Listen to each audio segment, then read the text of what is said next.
Hi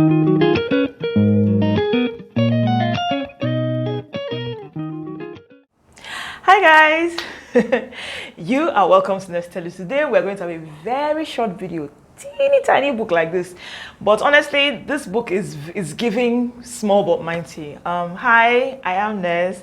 Please don't forget to subscribe if you haven't already, and thank you so much for coming by and like this video so that more people can know about it. Today we're going to be talking about What on Earth Am I Here For by Rick Warren. This book, I didn't even buy it. It's been in my house for like a very long time, and I don't know. I just kept thinking this book is so small. I'm supposed to have read it. However, it's like a concise, tiny version of The Purpose-Driven Life by Rick Warren. Have you read that book or have you heard of it? Okay, so it's Christian literature. It's actually a self-actualization or self-help literature. I've never read The Purpose-Driven Life, but this book is making me think that maybe I should. Should I? If you've read it, should I? What do you think? Okay, so anyway, the general idea is that Rick Warren made it very clear to us that life is not for ourselves. Life is not for us. It's never been for ourselves. So what that means is that for everything that we try to achieve, if we make it all about ourselves, we're at a disadvantage because we'll never know happiness, peace, joy, love, because we're making it all about ourselves. We should remove ourselves from ourselves. You know, it sounds crazy, doesn't it? He says that our life is too small to be the purpose of our life. Again, I said it was Christian literature. So he says that we should, if we want to really know why we are here, we should talk to our Creator. We should talk to our God. Now, he gave an analogy, that is that an item, a product, doesn't really know what the product is used for. Only the creator of the product could know what it is used for. Taking it up a notch, even if the product knows what it is used for, the creator of the product knows how to handle it, how to fix it, how to use it to the best of its ability. Now, let's use a car for a minute. Most cars come with a car manual when you buy it.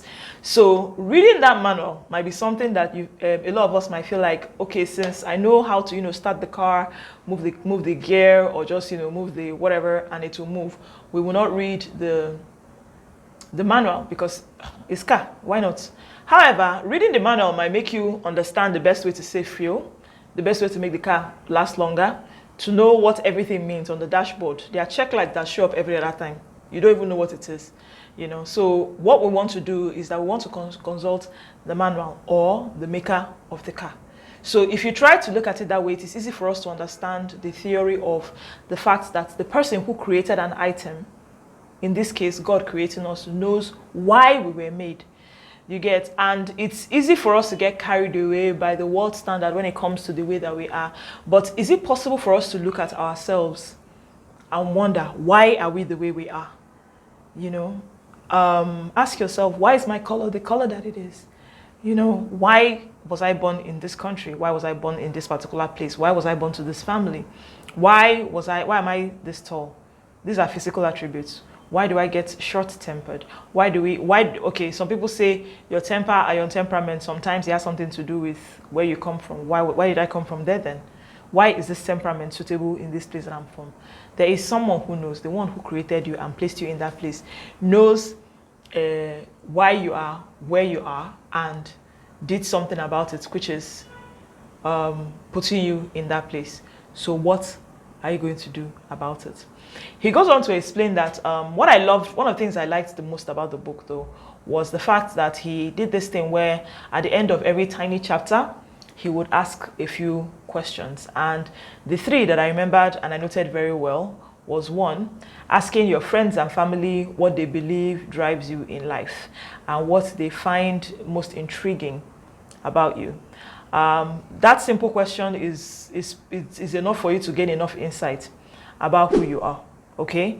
Number two, spending more time in prayer. He talked about when you're talking to God or when you're reading the Bible, what is it that moves you? Then find out why that particular thing moves you. What story? Who is your favorite author? Who is your favorite? Why do you like this person? You know, why do you think things were unfair for him? Why do you think things were fair? Why do you think, you know, so why? Those things are a great way to point you towards where you're supposed to be and why you are here on earth. Okay, so that's number two. Number three is, what major events in your life? Now, I think this has to now do with maybe if you're older. What major events or experience in your life can you call a life-changing moment? What is the one thing that happened to you that made your life go phew? And you thought, wow, I will never be the same because of this. If you can zero in on that event, find out why that event happened. What did you do to make that event happen? Then why does the event affect you the way that it affects you? It could be something that made you happy, something that made you shocked, something that scares you till now.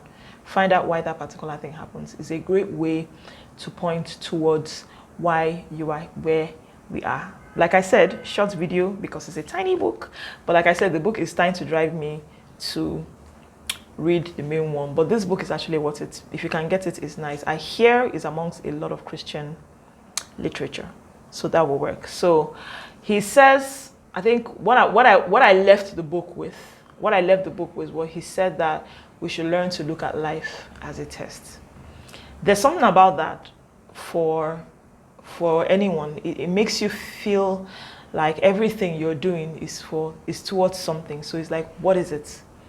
You get every time you fall your own hand, what are you going to do to change that? Every time you change something, what are you going to do something about that? So that's pretty much it with this book. What on Earth Am I Here For by Rick Warren. If you haven't already, subscribe and like the video so that more people can get to know about it. And thank you so much for watching. Bye bye now.